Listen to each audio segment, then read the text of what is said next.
goes. So, homework. What did you think? How did it go? Went okay?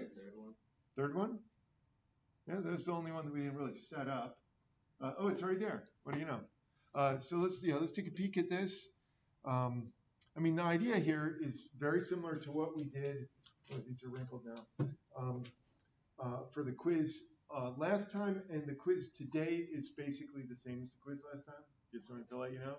So it's not like those.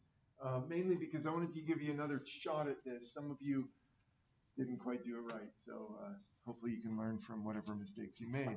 But let's take a look at this one. Similar, though, to the whole process. So we're looking for the largest volume, and if I do this, think of this box here. Maybe you can't see my drawing because I am not showing it to you. There's my drawing. And that's not the greatest drawing, but let's draw it like this. There we go. So this box is fully within the first octant, and the corner of this box is going to be the point x, y, z. So the volume is just x times y times z. Good enough. That's what we're trying to maximize. Now let's get rid of one of the variables, so we only have two variables. It says that this particular box, we want it to have one of the points, the corner that I'd highlighted, has to be on that plane. So x plus 2y plus 3z is equal to 12, and we all have a different number there. But x plus 2y plus 3z is 12. That's the relationship between x, y, and z. If you really want me to, I can draw what that plane looks like. Imagine this facet, this triangular section that touches the corner of the box right there. So you could move that corner of that box around, and it would get bigger or smaller depending on where you moved it. So there's my volume. There's the constraint. Let's go ahead and just do this. It's not too bad now. So let's see. You know what? I don't want to have to deal with fractions, and so I'm going to take this thing and I'm going to solve for x. So that you have the volume is equal to 12 minus 2y minus 3z times yz. Just going to be easier for me. You might have solved for z because you don't like the letter z. I have no problems with z. I have a bigger problem with fractions, so I'm going to avoid the fractions. So let me pause there and make sure that you're okay with what I did there. Like I said, if you wanted to do it the other way, you'd have some fractions here if you solve for z, just the way it is, because you'll have to divide by 3. So it'd be like z is equal to 1/3 x, or 4 minus 1/3 x minus 2/3 y, or whatever.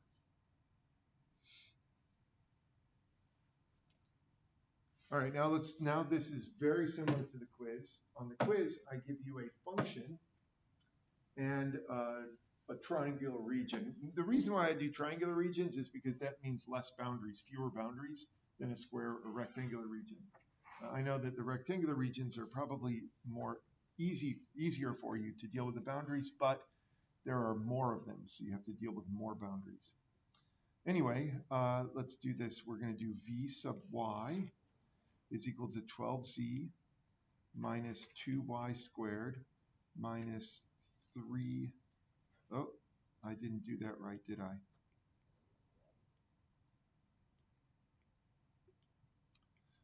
4yz, and then this is 3z squared. You have that. And then you have v sub z, which is going to be 12y minus 2y squared minus 6yz. Okay, so double check my derivatives because I might get them wrong.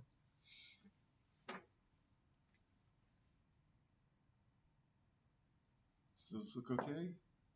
So now at this stage, hopefully this is somewhat familiar. We take each of these, set them equal to 0.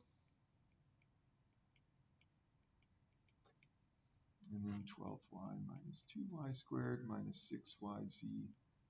And from here on, we're done with the calculus for a little bit. We're doing algebra. I know it's hard algebra, but it's algebra. So if you'll forgive me for doing it rather quickly, I'm going to just go ahead and factor and get these two factors. Over here, I factor as well.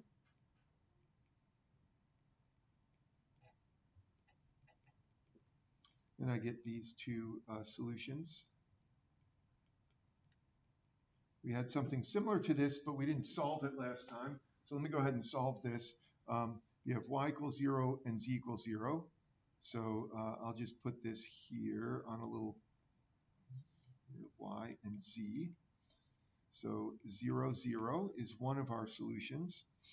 But then if you take this y equals 0 and plug it in right there, I'll get z equals 4, I believe. So just plug y equals 0 into that expression, the one I have the arrow next to, and you get z equals 4, so that would be 0, 4.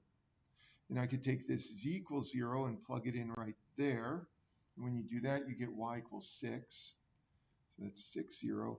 And then you have to take this thing and solve them simultaneously. 12 minus 2y, 6z equals 0. So I think I'm just going to multiply the bottom equation by 2, if you don't mind. So make this 24, 4, 12, and then subtract, doesn't really matter, negative 12, and then 3z minus 12, that's going to be 9z. So 9z, oh, is that really going to be this ugly? Apparently. So this is going to be 4/3. And then I need to get my y value. So to get the y value, plug this back into one of those two that we just circled up there. So I'll just do 12 minus 2y minus 6 times 4/3. So that's 2y is equal to 24/3 is 8 minus 12. So negative 2?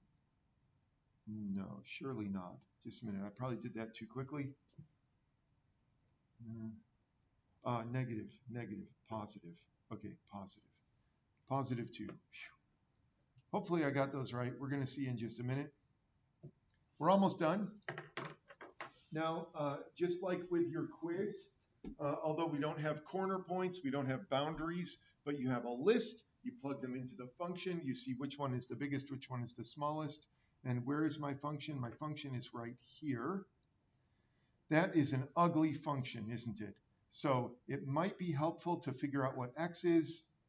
Maybe that would be easier, is to figure out what my x is, and then I can figure out the volume. So so I'm just going to use that expression to figure out what x is for this particular box. 12 minus 2y minus 3z. So here x is 12. 12 minus 2y minus 3z. Here it's 0. Here you've got 0.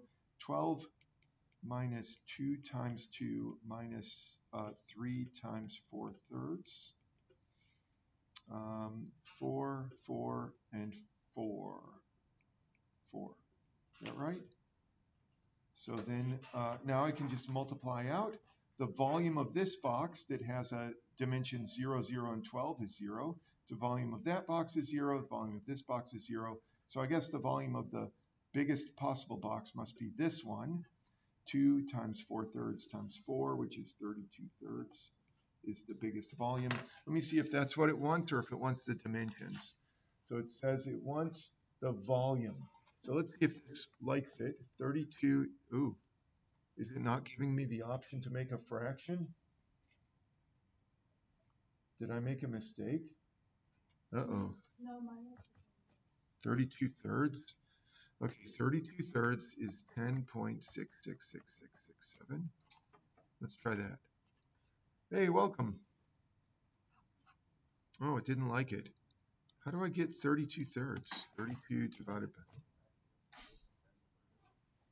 Submit. Oh, it liked 32. That's so weird that it doesn't let me make it look pretty. All right, 32 thirds then. There you go. All right, so what do you think? That help us with the homework? So let's take a peek here just so that because I gave you back your quizzes, let me see if I can find that quiz. Is this that quiz? Ah, this is that quiz. Is this the quiz? No, that's not the quiz. That's too old. Just a minute. I need to sort these somehow. How do I sort them? Sort by modified date. Come on. Wow, where is this? Just a minute. Notes. All notes. Oh, I think I found it. Is this it? No, that's my notes about what I'm going to be doing with my life. Hold on a minute. I wanted the quiz from last time. That's what I'm looking for. Is this it? Yeah, this is it. Okay, so I am subjecting you to yet another quiz that is similar to this one, and so I just wanted to remind you of how this one goes so you can do a better job on the next one. And as with this one, I will draw the region for you just to speed things up with this quiz when we get to it here. So just to remind you how this works, and you can ask questions if you have them, the steps that you're going to do is you're going to draw the region, draw the region, draw the region. Number two, you can't see it. Why can't you see it? You should be able to see what I'm seeing. I'm just kidding.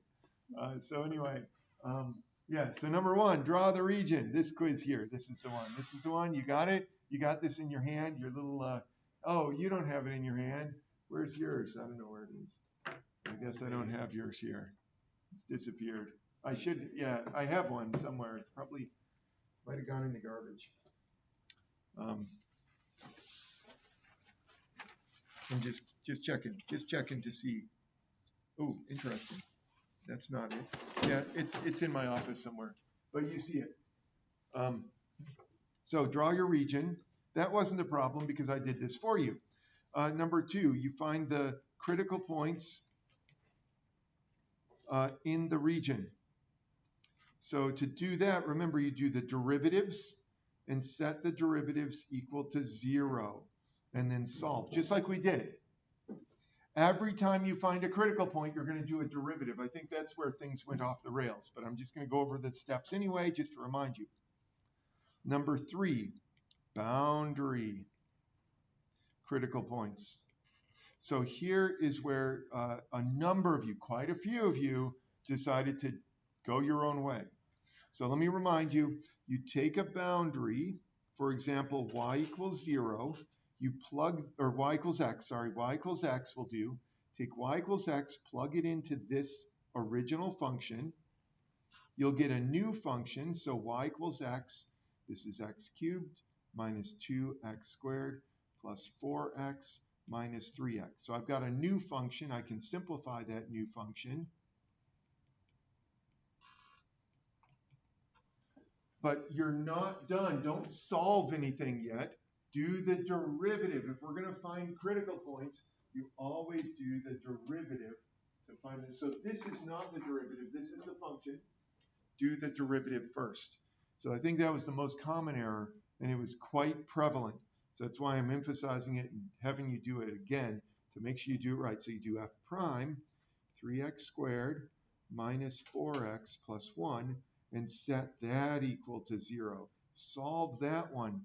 And you do that for each boundary. Notice that I did it for each boundary. I've got y equals x over here on the left. I did the derivative first. Set the derivative equal to 0. And then once you get your x values, or whatever number you get down here, you take that and plug it back into the boundary. That's where you're going to get the y value in this case. Keep these sorted. Some of you put, like, you got your value for y and you changed it to x for some reason because you're so used to solving for x instead of y. But here, these are x values. Plug them back into here and you get these. 1, 1, and 1/3, 1/3. And if something is not in your region, get rid of it. Like over here, I got y equals plus or minus 1. Those are values of y. So what am I going to use for x? I'm going to use whatever I have up here. So x is 3, y equals 1. X is 3, y equals negative 1.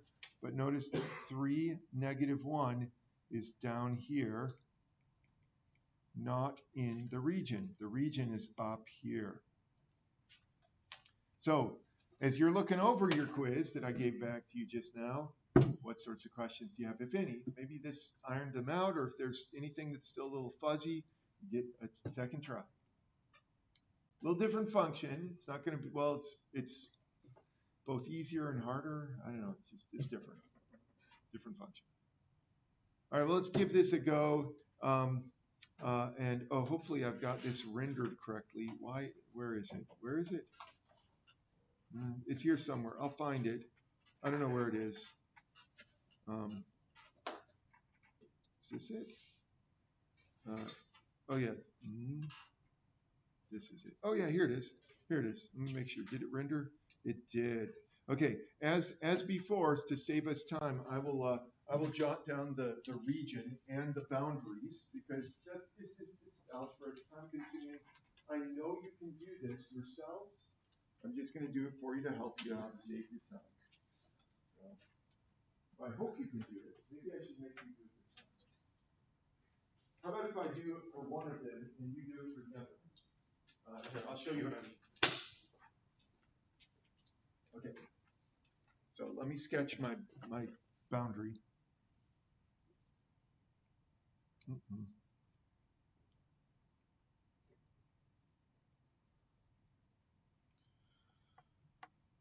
4, -2.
All right, I got, so just let me interrupt you. I know you're busy working at getting those critical points, but here's what I'll do for you. Just to make sure that you have at least a little bit of practice getting these boundaries. So I did the algebra for you with this one. Y is equal to -1/4 x minus 1. Oh, you know what? You could write that a little differently. You could write this like this. Just a minute. Let's undo that. Change it. So x is equal to 4y minus 4. Is that right? Let me double check. 4y, negative 4y minus 4. Hold on a minute. Negate everything, multiply by 4. Yeah. So you could write it like that if you don't like fractions. I mean, you just need a relationship between the two. This is probably the way that you're used to thinking of lines, y equals mx plus b. I got my m from the slope. The b you can either get using the point slope form of the line or the slope intercept form of the line. So I'll give that. And so you do the other line, this one here. Do that one yourselves, and then go through, get your list, figure out which one's the biggest, which one's the smallest.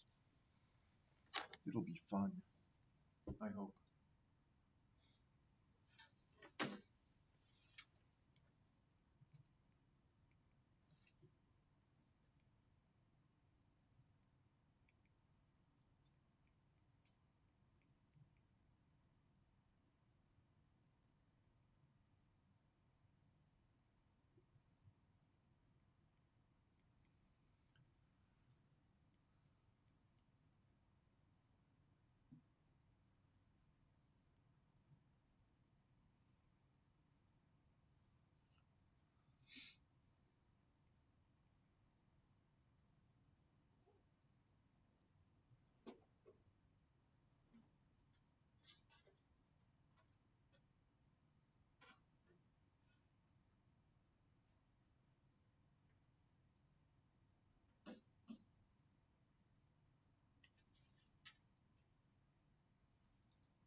Okay, I've changed my mind about this one just because I worked out most of it this morning before coming to class, but I didn't work out these two boundaries. So I don't want to spend all day on this. And if you've done this boundary or that one already in terms of the critical points, you know, it's ugly. So just do this boundary. I realize that you should be doing all three boundaries, but tell me what that boundary is, and then just find the critical points on this boundary. Because these two, they're not nice. I'll show you. I mean, if you want to do them, you can, but just do, so in other words, you're going to have critical points in the region, corner points, critical points on this boundary, and I realize we're leaving off a couple of boundaries, but I don't want this to take all day. So, well, yeah, it's already taken too long, maybe.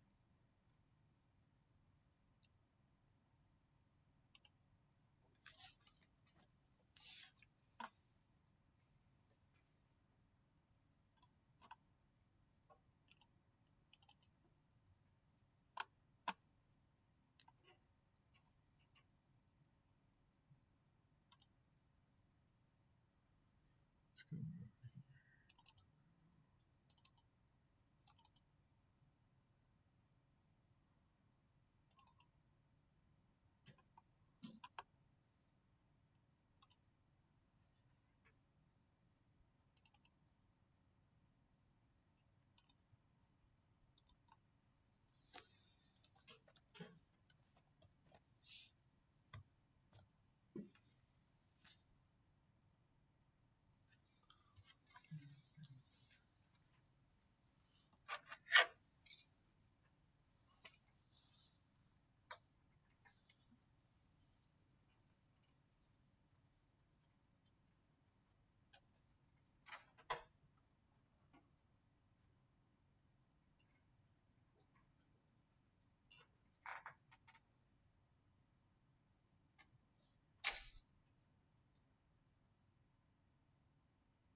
All right, well, this is somewhat of a fail on my part. I'm hoping that you did at least the parts that I was asking you to do. This is, yeah, well, I'll show you. Yeah, this is my fault. In the region is a big problem. I guess it illustrates how difficult it is to get something that works out relatively nicely, kind of like the quiz that I just gave back to you. This one's terrible. Why don't we go over this together, and then we can at least start the Lagrange multipliers. So my apologies. Here's what I got. Let's see, I'll turn this to this. Here we go. Okay, so let's go over this. First of all, this boundary is y equals 1/4 x plus 9. Everyone got that, hopefully? So if you didn't, there it is. It's algebra. So you can figure out boundaries using just the basic algebra. That's why you have to have algebra to take something like calculus. And I just rewrote that because I thought this would make life easier. It did not. Well, it did a little bit. Okay, let's find these critical points. I was happy. I was still not aware of the disaster that was impending when I was doing this green stuff here. Because, yeah, the derivative, super easy. Derivative of f with respect to x, is just 6y plus 2x. Set that equal to 0, and you get this nice expression for x equals negative 6 or 3y. So I can substitute that into whatever I got. So if you ever have something like this, it should make you happy because you know that you can just take that and substitute it into whatever you get for f sub y, and you'll have a nice expression for your critical points. So anyway, I did that. I plugged it. Here's the derivative in the y direction. Hopefully you did that. No problems, right? We're still happy, or I'm still happy. It wasn't until I got down to the purple stuff in just a bit that I got sad. But anyway, here I just took this and I stuck it in there for x. Oh yeah, this is going to equal 0, of course. And then I solved for y, and I got a couple of answers for y. Nice and easy. Once again, simple algebra, super happy. Y equals 0, y equals 6. Still rolling along, completely blind to the fact that in just a bit, things are going to come to a screeching halt. So there's x equals 0 and x equals negative 18. Oh yeah, where'd those come from? Well, this came from my original substitution in orange up there. X is equal to negative 3y, and so those are the x values. I have two critical points. Sadly, once again, this was not my intention, but sadly one of those is not in my region. So when I went back up to the region to graph these, 0, 0, that's fine, it's right there. Negative 18 and 6, not in the region. You might say, wait, how do you know it's not in the region? Well, plug negative 18 into this, and you'll get this point right here, negative 18 and let's see, 18/4. Yeah, so 4.5. Yeah, sure. Yeah, that sounds right. Yeah, so this is outside the region, so that gets thrown away, sadly.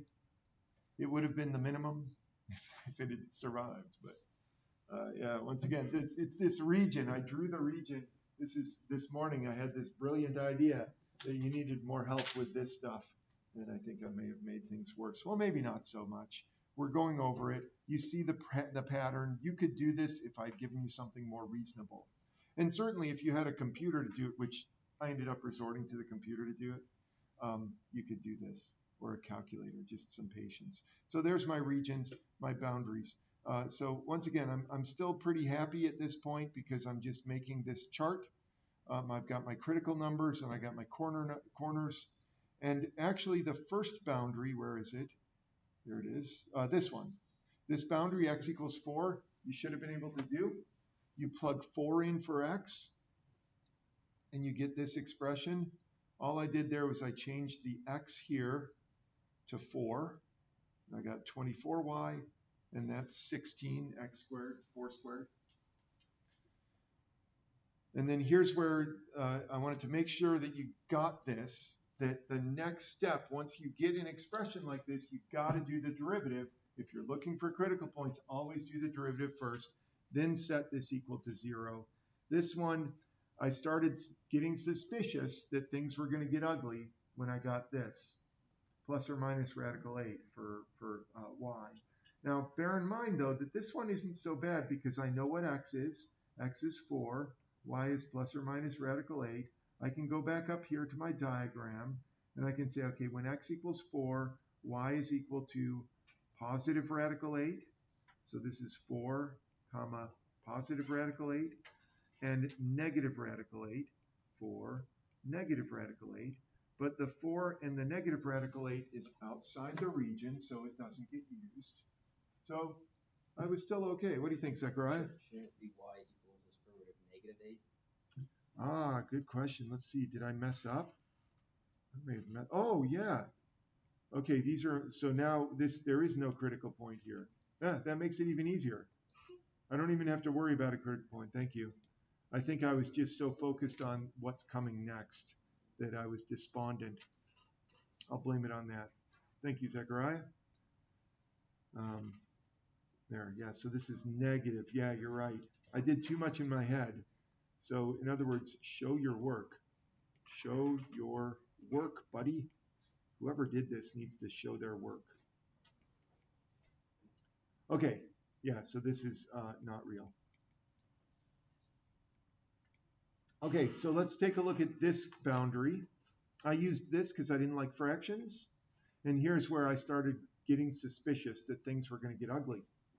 So there you have, I'm still not so worried.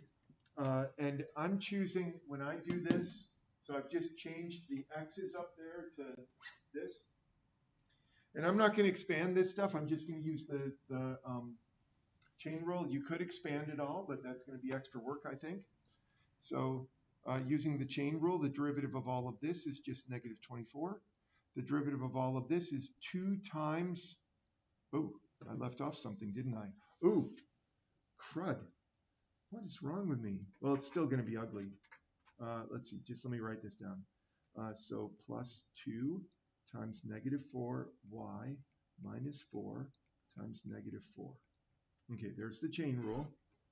And then let me clean this up. So this isn't even right down here. Get rid of this. Hold on a sec. Man, I think that I started, my depression started setting in maybe. So this is 3y squared minus 8y. And then there's going to be, oh no, it's not in minus 8y, is it? It's negative 4 times negative 4 times 2, which is positive 32y. Wow. Yeah, I really messed up when I was doing that. And then the constant will be negative 4 times negative 4 times 2 plus the 24. So that's going to be plus 8. What's that look? Some of you actually went to the trouble of doing this. But then I tried factoring, and then I have a failed attempt apparently at doing we do the quadratic formula. So negative 32 plus or minus the square root of 32 squared minus 4 times a times c all over 2a. I had worked it out for the wrong numbers, but this still, it's not going to be, I can tell, 32 squared minus 4 times, okay, so that's going to be 32 times 29. So that will be negative 32 plus or minus 4 times the radical of 58. Oh, wait. Yeah, that's right. Over 6. I think that's right. It doesn't matter. It's a sad moment. Doesn't work out nicely, does it? Ugly. So I gave up on this, and I actually just did it on the computer, and I got, so apparently I got that one wrong, but that doesn't matter. Let me show you my graph, my pitiful graph on the computer using my old software that I've been using for the past 30 years, but it does the trick. I should have used CalcPlot 3D probably. So this is the actual surface, and you can kind of see that the maximum is obviously this corner point. So when you look at the maximum is this big tall thing up here. The minimum is actually, it looks like it could be this corner point, but I think that this boundary critical point over here, see how it swoops down a bit? I think that that's going to win out. That's going to be the low point over here. Hard to arrange it just right. So I'm pretty sure that that's the minimum. Oh, I am sure because I actually did the calculation.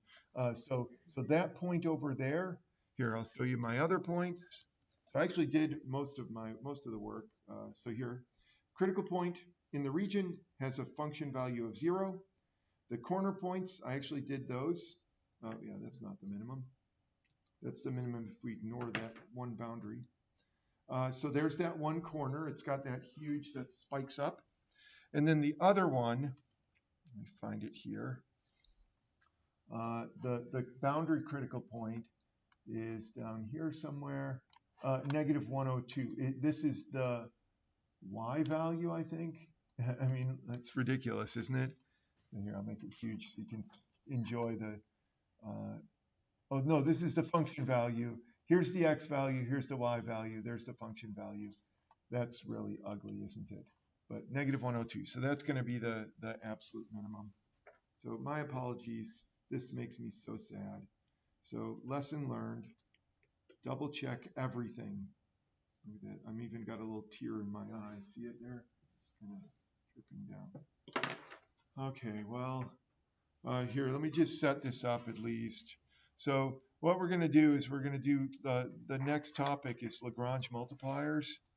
So here, just take a sec, and then we'll just have to not have any homework. You've been so good this week. Wait, today's Wednesday? Today's Tuesday. Okay. You've been so good, you don't get homework for tomorrow, sadly. But anyway, Lagrange multipliers, that's what we're doing now. And this is just a way of doing this what we're doing here, but doing it, it's a different way of doing this, I guess. Another way of looking at this. So here's sort of a way to look at this, and I know you're sick of me showing you all of these contours for different trails and so forth. But here's what I want to know. You see this trail? This is like a walking trail. That's a road of some sort. But anyway, here's a walking trail.